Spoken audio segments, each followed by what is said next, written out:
are ramifications from the whole entire. But to me, the craziest part of all of it was the fact that until he did this, no one realized that all you have to do is just unenroll from the school and then enroll the next semester at another school, and you are immediately eligible.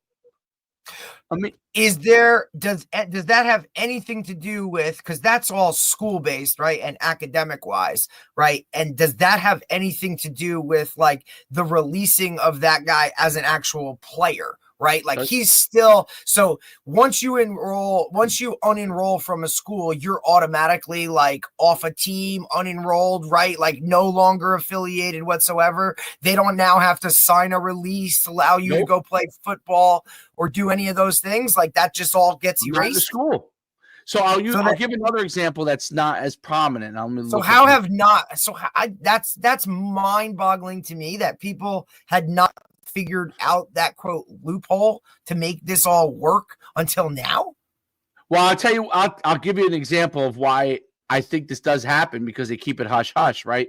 So, for example, when I was in college, okay, I played 5 years. I had a red shirt, and I could have gotten. I had a year I was out with an injury that I could, but they did not. They would basically what they said. Oh, I don't know if you would be able to get it. I don't know if you would qualify. So I didn't even bother.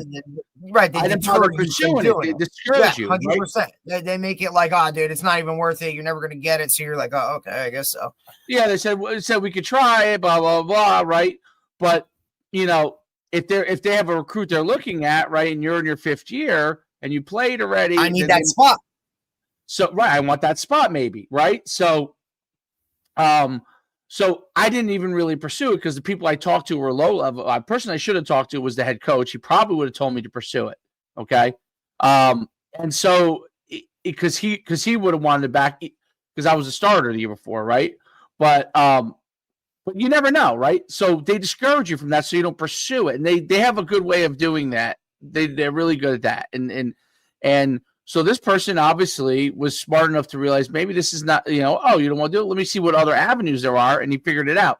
And another good example is Sacramento State, right, who had raised a bunch of money, even though they're FCS, they want to go FBS. And you probably have read some stuff on that. They signed a guy who used to be a running back for Alabama.